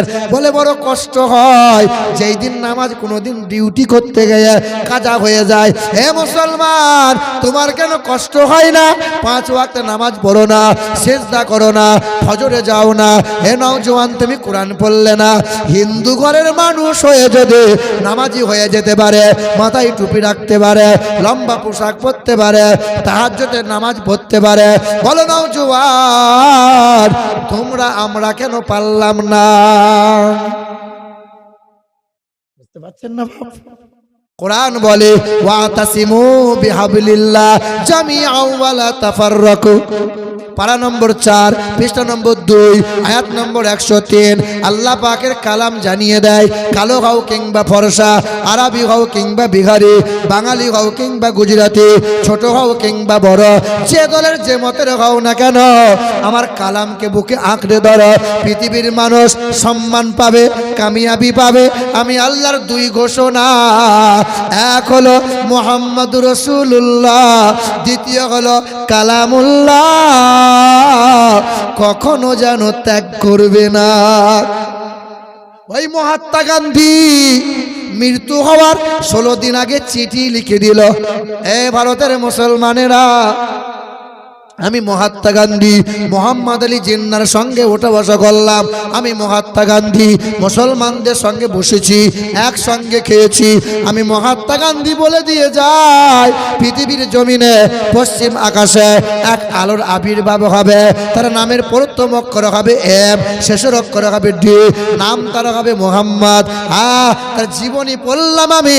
মুসলমানরা যদি ওই নবী মোহাম্মদ রাসূলুল্লাহর আদর্শ গলায় ঝুলিয়ে নিতে পারে, পৃথিবীর জমিনে মুসলমান জাতিকে কেউ মারতে পারবে না।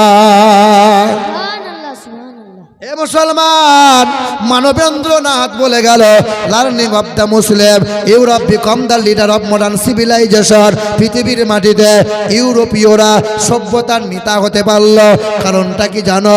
কারণ হলো মুহাম্মদুর রাসূলুল্লাহর শিক্ষা নিয়ে তারা এগিয়ে গেল, তাই সভ্যতার নেতা হলো ইউরোপীয়রা।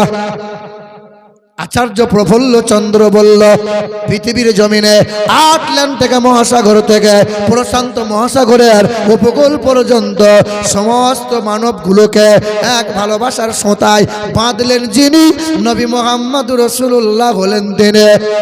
ওই যে বিশ্বকবি রবীন্দ্রনাথ ঠাকুর, বোলপুর শান্তিনিকেতন থেকে 6 কিলোমিটার দূরে আমার বাড়ি। ভাইরা আমার, বিশ্বকবি রবীন্দ্রনাথ ঠাকুর 1934 সালে ওই বিশ্বকবি রবি ঠাকুর বোলপুর শান্তিনিকেতনে আজও সেই বট গাছ আছে, যে বট গাছের তলায় লেখাপড়া করেছিলেন যিনি।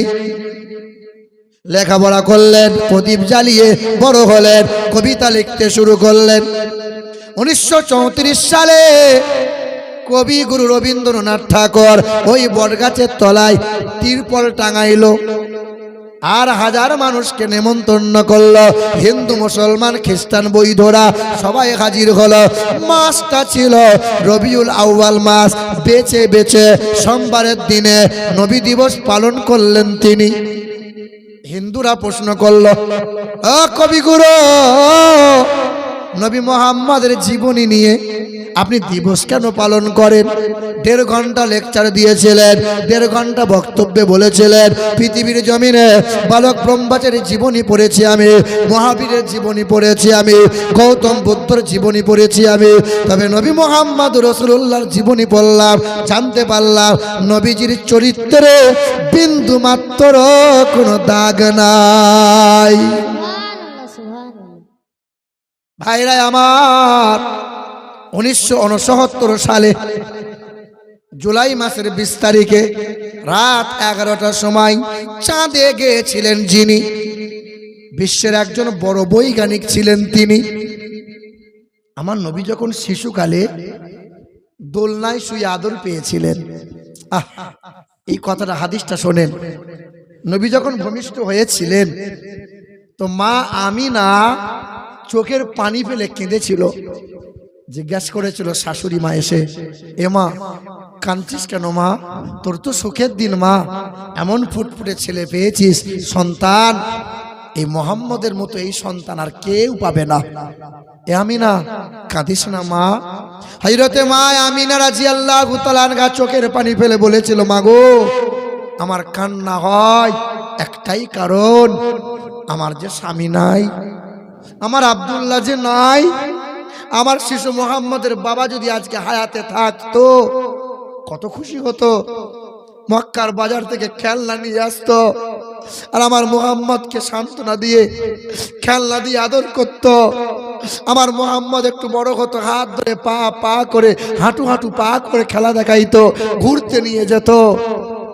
আল্লাহ বলেছিল, আমিনা, আমার আব্দুল্লাহ যদি হায়াতে থাকতো কয় জায়গা হাঁটাইতো, ঘুরাইতো, মক্কার কোন জায়গা কোন বাগান দেখাইতো। আর আমি আল্লাহ 7 আসমান দেখাবো, আমি আল্লাহ আরশ কুরসি দেখাবো, আমি আল্লাহ আমার নবীকে জান্নাত ঘোরাবো, জাহান্নাম দেখাবো, লৌহে মাহফুজ দেখাবো, সিদরাতুল মুনতাহা দেখাবো। আমি আল্লাহর সঙ্গে নবীর সঙ্গে মোলাকাত করে নেব। আমি না, মন খারাপ করিও না। আব্দুল্লাহ বেঁচে থাকলে কয় টাকার খেলনা আনতো? খেলনা কয় টাকার আনতো? আমি আল্লাহ আমার হাবিবের জন্য আকাশের চাঁদকে খেলনা বানিয়ে দিলাম। জোরে বলবেন না, জোরে বলেন না, নারে তাকবীর, আল্লাহু আকবার, নারে তাকবীর, আল্লাহু আকবার, নারে রিসালাত। ইয়া রাসূলুল্লাহ, নবীর জন্য আমার আল্লাহ কি বানাইলেন? আকাশের চাঁদকে খেলনা বানাইলেন। নবীজির চাচা হযরত আব্বাস রাদিয়াল্লাহু তাআলা আনহু বলেন যে, ইয়া রাসূলুল্লাহ, আপনি সোমবারে 12 তারিখে যখন ভূমিষ্ঠ হলেন, 14 তারিখে রাতটা পূর্ণিমা রাত ছিল, আমি আপনাকে ওই রাত্রিতে দেখতে গিয়েছিলাম। আপনি দোলনায় শুয়ে আদর পাচ্ছিলেন আর আপনি এই শাহাদত আঙ্গুলে ইশারা করছিলেন, আকাশের চাঁদ ওইদিকে ওইদিকে ঢলে ঢলে যাচ্ছিল। তো নবী বলেছিলেন, চাচা, আমার তো আব্বা নাই, আমাকে সান্ত্বনা দেওয়ার মতো কেউ নাই, আমার হাত ধরে আদর করার মতো কেউ নাই। চাচা, আমি যখন কষ্ট পেতাম, বাবার জন্য মন খারাপ হতো, আকাশের চাঁদ নিচেই নেমে আসতো, আমাকে ছন্দ শোনাইতো, আর আমি নবী আকাশের চাঁদকে নিয়ে খেলা করতাম। নবী যখন দিন প্রচার শুরু করলেন তো বেঈমান আবু জেহেল কি বলেছিল? মুহাম্মদ সাল্লাল্লাহু আলাইহি ওয়াসাল্লাম, বলো তো হাতের মুঠোয় কি আছে? তো নবী বলেছিলেন, তুমি জিজ্ঞাসা করো, তোমার হাতের মুঠো থেকে আমার পরিচয় দেবে। হাতের মুঠোকে জিজ্ঞেস করলো, বল সামনে কে দাঁড়ায়? তখন হাতের মুঠোর কাঁকর বালি পাথর বলেছিল, আশহাদু আন্নাকা মুহাম্মাদুর রাসূলুল্লাহ।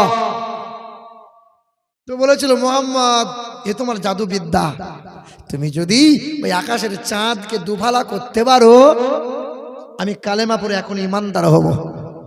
তো দিন দুনিয়ার বাদশাহ আকাশের দিকে শাহাদত আঙ্গুল ইশারা করেছিলেন, এক আঙ্গুলের ইশারায় আকাশের চাঁদ দু টুকরো হয়ে যায়। তো বেঈমান আবু জেহেল বলল, না আমি তো কলমা পড়বো নাই। কি গো মুসলমান ভাইরা আমার, 1969 সালে জুলাই মাসের 20 তারিখে চাঁদে গিয়েছিল সর্বপ্রথমে একজনা, পৃথিবীর বড় বৈজ্ঞানিক নীল আর্মস্ট্রং তার নাম। চাঁদে গেল, চাঁদ থেকে ফিরে গেল। সাংবাদিকরা প্রশ্ন করল, স্যার আপনি যে চাঁদে গেলেন, চাঁদের কি তথ্য পেলেন? বলে, চাঁদে কোনো অক্সিজেন নাই, চাঁদের মাটিতে উর্বরতা নাই, চাঁদে কালো দাগ দেখতে পেলাম। 6 মাস রিসার্চ করেছিল, কোরআন পড়ল, বাইবেল পড়ল, চাঁদাবাস্তা পড়ল, আর জানিয়ে দিল ওই চাঁদের দাগ পাওয়া যায়। কারণ হলো একটাই, অ্যাক্সিডেন্ট হয় নাই। পৃথিবীর জমিনের মহান নেতা সাক্কাল কামার, ওই নবীজির এক আঙ্গুলের ইশারায় আকাশের চাঁদ দু টুকরো হয়ে যায়, আবার নবীর আঙ্গুলের ইশারায় চাঁদ চূড়া লেগে যায়। আজও চাঁদে দাগ আছে, কিন্তু রাসূলুল্লাহর চরিত্রে বিন্দু মাত্র কোনো দাগ নাই। ওই মানুষটা মৃত্যু হওয়ার 12 দিন আগে কালেমা পড়ে মুসলমান হয়। এবার শেষ কথা, শেষ ওয়াজ, মন দিয়ে শোনেন, সব ভুলে যান, তবে এইটা কিন্তু মনে রাখবেন, আল্লাহর নবীর বয়স 61 বছর 2 মাস। বলেন জেনে থাকলে নবীর বয়স কত? 61 বছর। নবীজি কাঠের চৌকিতে বসে আছেন, নবীজির চেহারায় সাদা রঙের চাদর জড়ানো আছে। আল্লাহ রাসূল ডাক দিয়ে বলছেন, আয়েশা। আমাদের মা আয়েশা সিদ্দিকা দৌড়ে এলেন, নবীকে বললেন, লাব্বাইক ওয়া সাদাইকা ইয়া রাসূলুল্লাহ, আপনি আমাকে ডাকলেন? তো নবী আমার বলছেন, আয়েশা তুমি আমার শরীরে একটু হাত দাও। নবীর শরীরে হাত দিয়ে বলছেন, ইয়া রাসূলুল্লাহ আপনার গোটা শরীরে জ্বর, বড্ড গরম। তো নবী বললেন, আয়েশা একটু জাইতুনের তেল গরম করে আমার পিঠে একটু মালিশ করে দাও, চেহারায় একটু তেল লাগাইয়ে দাও। আমাদের মা বোনরা স্বামীদের গায়ে তেল দেয় বাবা? বলেন, আপনার ঘরের বিবিরা তেল দেয়? ওই এমন ব্যবহার করে যে স্বামীর জীবনকে ছারখার করে দেয়। হিজাব পরে লম্বা, বোরখা পরে বড়, স্বামীকে তুই তুকারি করে, আবার স্বামীকে ভাষা খারাপও করে, আবার কথায় কথায় বলে আমার স্বামী ভালো নয়, আমার স্বামী ভালো নয়। যে বাড়িতে মহিলারা স্বামীকে সন্দেহ করছ, যে বাড়িতে মহিলারা রাত দিন স্বামীকে তুই তুকারি করছ, যে বাড়ির মহিলারা স্বামীদের সঙ্গে ভাষা খারাপ করছ, দুর্ব্যবহার করছ, আর স্বামীকে আঙুল তুলে কথা বলছো, যারা জাহান্নামে ওই মহিলারা যাবে তারা, কারণ স্বামীর সিবাই জান্নাত পাবে। আমার মা বোনেরা খুব ধ্যান দিও, নামাজ পড়ছো, তাহাজ্জুদের কোরআন পড়ছো, বোরখা পড়ছো, স্বামীর সঙ্গে দুর্ব্যবহার করো না। ভাইরা আমার, আল্লাহর নবীর চেহারায় মা আয়েশা তেল লাগাবেন, তেলটা গরম করে নিয়ে এসছেন। মুরব্বী বাপ যারা, এই হাদিসটা শোনো বাপ, আমার বাপ তুল্য মানুষ যারা বসে আছে, মা আয়েশা সিদ্দিকা তেলটা গরম করে নিয়ে নবীজির পিঠের কাছে দাঁড়িয়ে বলছেন, ইয়া রাসূলুল্লাহ আপনার চাদরটা একটু তুলে ধরেন। এই দেখেন নবীজি এইভাবে চাদরটা তুলে ধরেছেন, আর মা আয়েশা তেলটা ডান হাতে নিয়ে নবীজির পিঠে লাগাতে যাবেন, আর চেহারাটা দেখে মা আয়েশা হাতটা গুটিয়ে নিয়েছেন। তো নবী বলছেন, আয়েশা তুমি তেল এখনো লাগাওনি? বলে, ইয়া রাসূলুল্লাহ বড় অবাক হয়ে গেলাম আপনার চেহারা দেখে। ইয়া রাসূলুল্লাহ আপনার চেহারা বড় নুরানি, কিন্তু এই চেহারায় কখনো কি ঘা হয়েছিল? কখনো কি বসন্ত হয়েছিল? কখনো কি পক্স হয়েছিল গো রাসূল? আপনার চেহারা খাল খাল, গর্ত গর্ত, ঘায়ের দাগ দেখা যায়। তো নবীজি সেদিন কেঁদে বলেছিলেন, আয়েশা, এই চেহারার দাগ কোনো ঘা বসন্তের দাগ নয়, আয়েশা এই দাগ তায়েফের বেঈমানদের মারের দাগ। তায়েফ শহরে গিয়েছিলাম, তায়েফ বাসীর সামনে বলেছিলাম, লা ইলাহা ইল্লাল্লাহ আনা রাসূলুল্লাহ।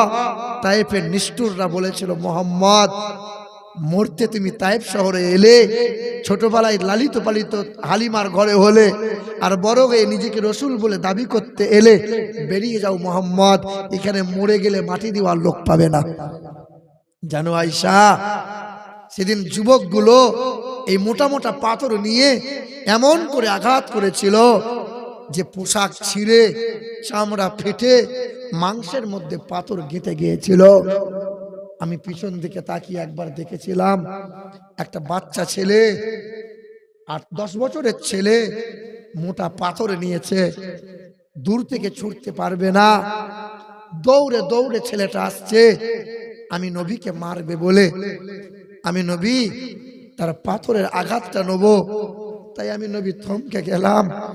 বেঈমানটা পাথর চতুর্দিকে ছুড়ছিল, এই বাচ্চা ছেলেটা কাছাকাছি এসে পাথরটা আমার শরীরে আঘাত করলো, সামলাতে না পেরে বাচ্চা লটকে পড়ে গেল। সবাই পাথর ছুঁড়ে ছুটে গিয়ে চাদরে করে আড়াল করেছিলাম, আর বললাম, তায়েফের যুবকরা, তোরা এইভাবে পাথর মারিস নে, মারছিস আমাকে মার, তোদের ঘরের নাবালক বাচ্চা মারা যাবে। জানো আয়েশা, কিন্তু কারো মনে দয়া হয়নি, কারো মনে মায়া হয় নাই, মেরে মেরে আমাকে বেহুশ করে ফেলে দিয়েছিল ওরা। মুসলমান বাবাজিরা, ভাইরা আমার নওজোয়ান তরুণেরা, তুমি কোথায় ছিলে বাবা? ওয়াজ শেষের দিকে, বাপ 2.5 ঘন্টা প্রায় হতে চললো। ও তো জানে না যে আগে আগে হুজুরকে উঠিয়ে দেবে। আর ভাইরা আমার, আল্লাহর রাসূল আমার বলছেন, আয়েশা এই চেহারার দাগ কাল হাসরের ময়দানে আমি মহান মালিকের সামনে পেশ করব। আল্লাহ বলবেন, হাবিব এই চেহারার দাগগুলো আপনি দেখাচ্ছেন আমাকে, আপনি কি মামলা করতে চাইছেন? বলেন, আপনি কি নালিশ করতে চাইছেন?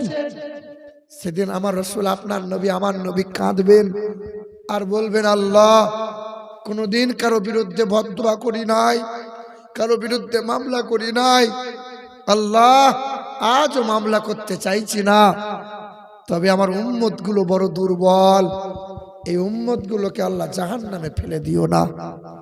আল্লাহ সেদিন বলবেন, হাবিব এই উম্মতের জন্য সারা জীবন কাঁদলেন, আজও উম্মতের জন্য হাসরের ময়দানে কাঁদছেন, আপনার এই উম্মত গুলোকে আমি আল্লাহ বাঁচিয়ে নেব, তবে আপনার উম্মতের আমল নামা আপনি একবার দেখেন, তারপরে আপনি কাঁদবেন। আমার আপনার চরিত্র আমল নামা নবীজির সামনে পেশ করা হবে। কোরআন শরীফে এসেছে 5 পারা 3 নম্বর পৃষ্ঠার শেষের আয়াত, ফাকাইফা ইযা জিনা মিন কুল্লি উম্মাতিন বিশাহিদ ওয়া জিনা বিকা আলা হাউলা শাহিদা। হাবিব আপনি একবার দেখেন, সেদিন আমার আপনার চরিত্র আমল নামা দেখার পর নবী বলবেন, হায় উম্মত, হাসরের ময়দানে আজ আমার উঁচু মাথা তোমরা নিচু করে দিলে। এই উম্মত, আজ আমার উঁচু মাথা তোমরা নিচু করে দিলে। কি নিয়ে এলে তোমরা?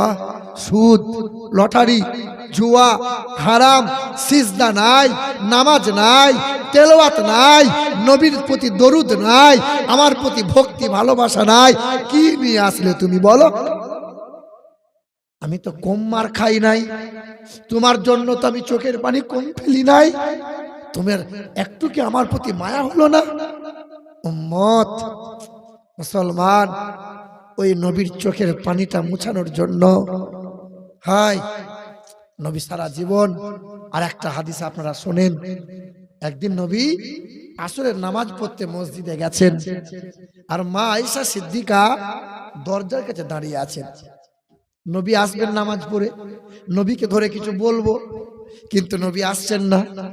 মাগরিব হয়ে গেল, মা আয়েশা দৌড়ে বাড়িতে নামাজটা পড়ে আবার দরজার কাছে দাঁড়িয়ে আছে, নবী কখন রাস্তা দিয়ে যাবে। মাগরিব বাদ নবী আমার পা পা করে এলেন। তখন মা আয়েশা দেখতে পেয়ে নবীকে বললেন, আসসালামু আলাইকা ইয়া রাসূলুল্লাহ, আসসালামু আলাইকা ইয়া হাবিবাল্লাহ। নবীজির কদমটা থমকে গেল, সালামের জবাবটা দিল, চেহারাটা ঘুরিয়ে দেখে বিবি আয়েশা ডাক দিল। আয়েশা কি মনে করে? বলে, ইয়া রাসূলুল্লাহ, ইন্তেজার করে দাঁড়িয়ে আছি, একবার কাছে আসেন, দুটো কথা বলবো। নবী বলছেন, আয়েশা আজকে নয়, তোমার ঘরে যেদিন পালি হবে তোমার উরুতে মাথা রেখে শোবো, সব কথা শুনবো। না ইয়া রাসূলুল্লাহ, দুটো কথা বলবো, বেয়াদবি করব না, আপনার সেবা করব না, প্রেম নিবেদন করব না। আসেন না ইয়া রাসূলুল্লাহ। তো নবী আমার কদম সামনে পা বাড়িয়ে গেলেন, বলছেন, আয়েশা কি চাইছো বলো। বলে, ইয়া রাসূলুল্লাহ, কথা দুটো বড় গোপন কথা। নবী বলছেন, এইখানেই বলো। না, একবার ঘরে চলেন। নবীজির হাতটা ধরে মা আয়েশা ঘরে নিয়ে গেলেন। আম্মা জান আয়েশা ছুটে গিয়ে দরজা বন্ধ করে দিলেন, জানালাটা বন্ধ করে দিলেন। আম্মা জান আয়েশা নবীজির সামনে দাঁড়াইলেন, বুকের কাপড় খুলে দিয়ে কাপড়টা সরিয়ে নবীজির হাতে তুললেন। ইয়া রাসূলুল্লাহ, ইয়া হাবিবাল্লাহ, আমি আয়েশার কাপড়টা একবার দুই নয়নে দেখেন। বুকের কাপড় সরিয়ে নবীকে দিয়েছেন।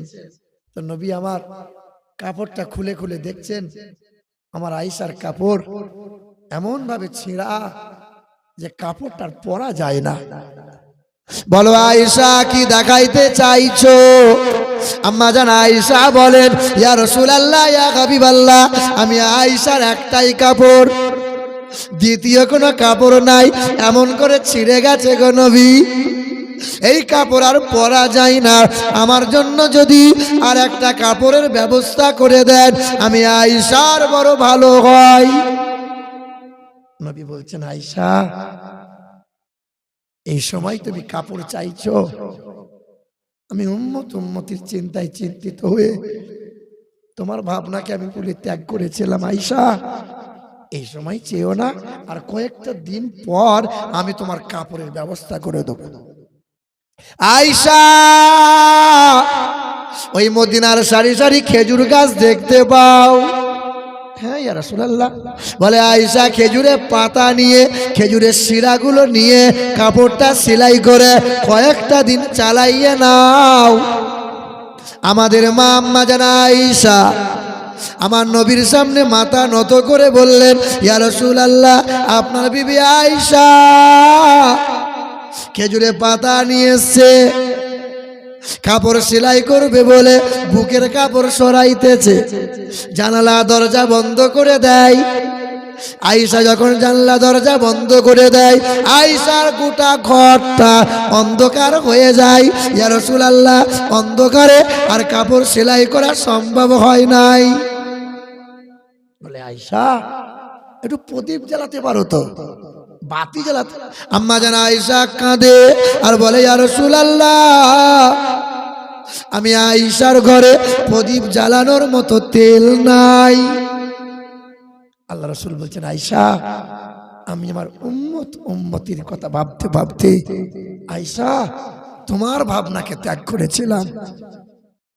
প্রয়োজন ছিল একটা কাপড়ের। আমরা নবীকে ভালোবাসি না? নবীকে ভালোবাসি না?